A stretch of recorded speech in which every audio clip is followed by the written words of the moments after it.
Well, we've made it to fall. Uh, we have some things to do here before winter comes. One of them is to make some applesauce. Um, what we have done is we've taken an Ida Red and a Ginger Gold.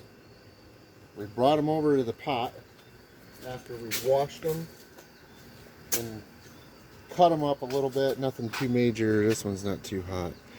Cut them into thirds. Some are cut in halves, but you kind of get the idea. You just want to simmer these a little bit to warm them up. You don't want to cook them until they're completely toast. So anyway, this is what you come out of. You get this kind of a mashed potato type of looking mess.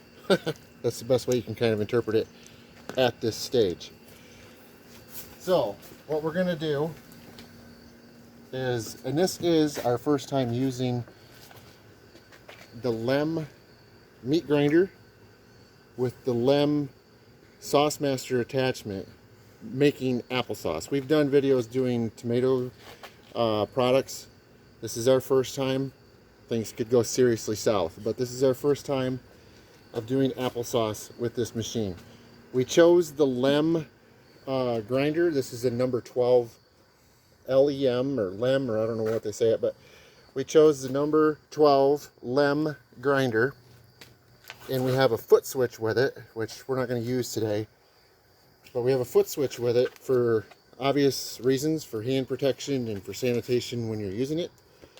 And we went with the LEM versus some other available brands, and this is a non-solicited type of speech, but we went with the LEM versus some other competitors just because their build quality for, I would say, a homeowner use is pretty significant. I mean, this thing's a machine. This is not a toy. This thing will really get the job done. We've used this grinding some pork sausages in the past, and this thing, you can't hardly feed it fast enough. But anyway, getting on with it. This is, like I said, this is the LEM Sauce Master attachment. And I'll show you just kind of how to hook this up. There's a dimple on the one side of the attachment. You line this up with this set screw, and that locks it into position. If I can get that in there on camera. So you get that in there so it's secure this way, and you lock this down. You don't need to get super crazy, but you do want it snug. And we'll go right there with that. So then you have this corkscrew looking type of thing. This is what feeds our applesauce, or our apples, through the sieve. You want to line this up with this. And this is kind of like a PTO shaft on a tractor. Those of you that are familiar with that, you'll know what I mean. So it's just kind of like that. Next, with the Sauce Master attachment comes an assortment of different screens or sieves, or I don't know what the technical term is, but you get the idea. We have a smaller one than this. We're not going to use that at all. We have this one that we have used for tomato products. It works great. But today we're going to use a coarser one for obviously a thicker sauce for applesauce. So we're going to take this, line these studs up with these studs on the grinder attachment. Kind of, if I can do this.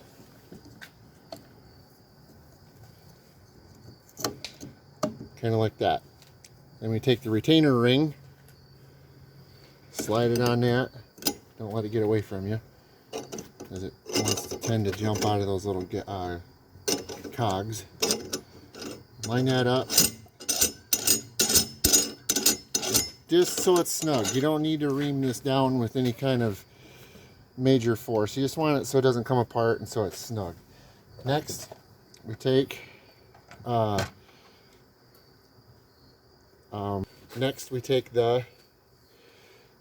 plug and we put this in the back end of here. This kind of like functions kind of like a regulator, I guess, or a restrictor for how fast the the peels and all the cast-offs will come out of the screen. So we get that in here kind of not tight, not loose. If you use one of these, you'll know what I mean. You kind of get kind of a happy feeling for it, and you just kind of work with it. Next, we take the chute. We line that up on our attachment here. Flip the lid over so we don't get sprayed with apple juice and all the kinds of stuff on that. And these little guys, my assistant here, these little hinges kind of lock on there. Again, this being plastic, you don't probably want to get too crazy. Definitely don't want to do this when it's cold, because it'll shatter the plastic. Then you take this little belt or strap or whatever they're calling it, latch it onto that little pin.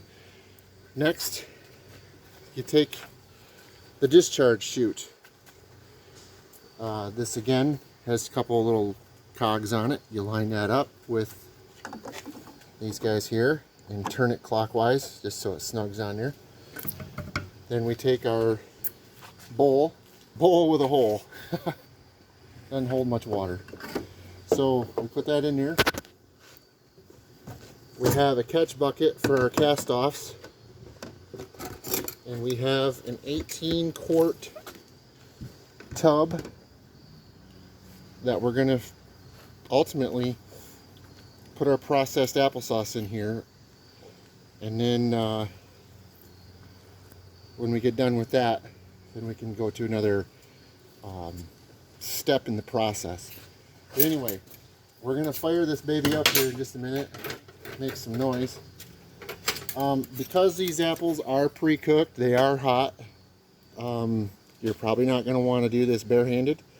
You're going to want a spoon of some sort to load the hopper. So we're just going to see what we can come up with. Again, this is the first trip of making applesauce with the LEM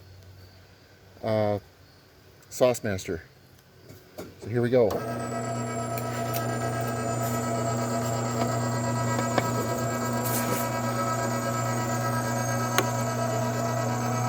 These apples are, they're not firm, but they're not super mushy. It's kind of like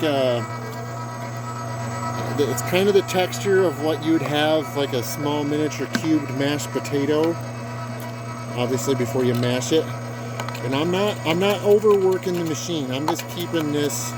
We kind of learned this from when we did tomatoes earlier this season. You don't want to ram your product down into the chute. And the reason for that is down underneath here, if I ram this sauce, and I learned this when we did tomatoes, if I ram this through and load that chute up and just jam everything down in here, everything comes squirting right back out at you, and it makes a mess everywhere, and it's just not necessary. So if you can kind of just keep the machine loaded gently, just keep a little bit of downward pressure on it just to keep your product moving through it. Obviously you use the tool that came with it, not your finger, or you're not going to have a finger very long. And you just keep repeating this process, and we have applesauce coming out. And I can see one failure already that we've noticed, is we got a bunch of seeds coming through. That's probably not the route that we're taking here that we want to ultimately have as our end game. Okay, through the modern marvel of technology and editing, we are back. We started out with this screen. This is what we thought was going to make the best applesauce. And as you can tell, this one's a much smaller sieve. This is the small one. This is the large. And what we were having, I'm not sure if you can see this or not, but we had a bunch of bits and just junk getting into our applesauce, our end product. And we're not going for that seed taste or the stem taste. We're going for an applesauce taste.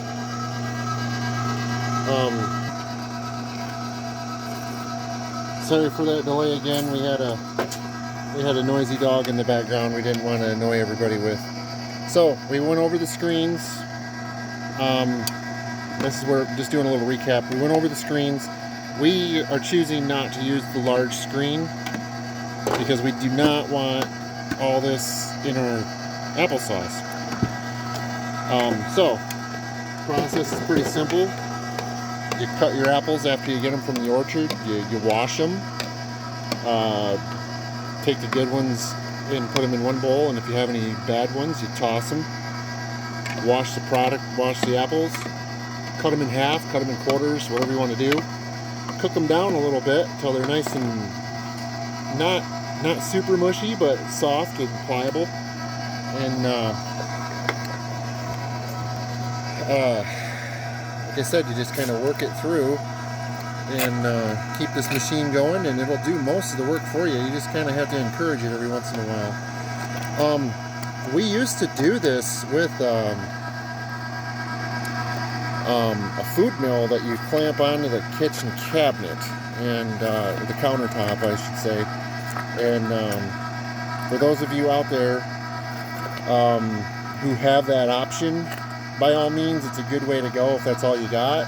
We've done a lot of it that way, and it's made a lot of different sauces for us. But what happens is your arm gets tired. You get sick of cranking it about midway through, and you don't think it's worth the time and effort that you're putting into it.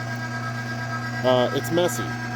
As you're cranking the thing, this whole mechanism up top here, this bowl on the other one with the hand crank, this is wobbling all around, and it slides around, makes a sloppy mess out of everything that you're basically in the kitchen doing. This one, as you can see, it's pretty smooth operation.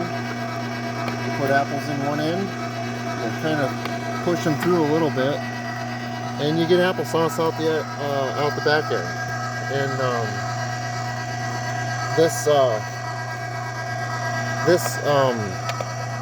cast-offs, the best way I can say it. This is a pulp of the peels, the inner core, and the seeds, and the stems. And to be frankly honest with you, these are pretty darn dry.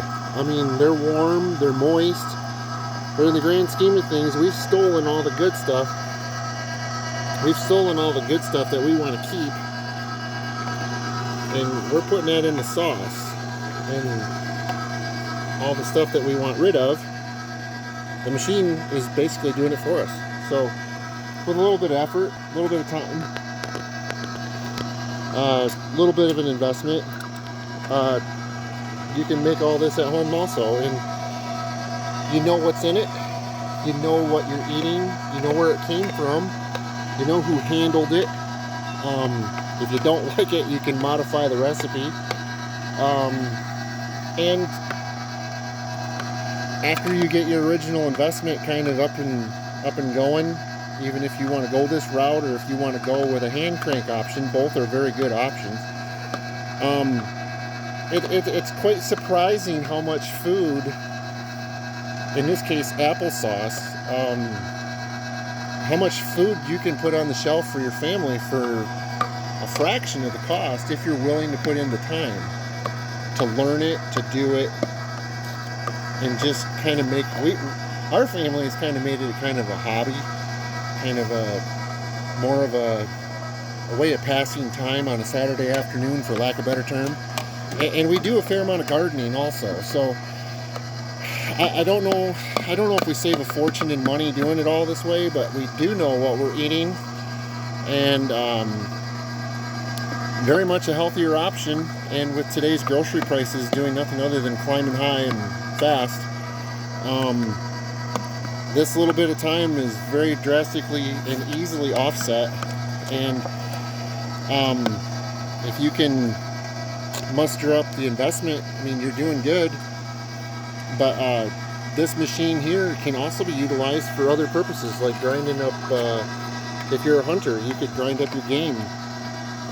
You could go to the store and buy beef roasts, pork roasts, really any kind of meat, and you can make your own hamburgers with it, package them up, like you would normally buy it from the store, and again, have a product in your shelf or in your freezer that you know what it is, you know where it came from, you know what's in it. And yeah, give it a whirl. It's actually kind of a fun thing to do.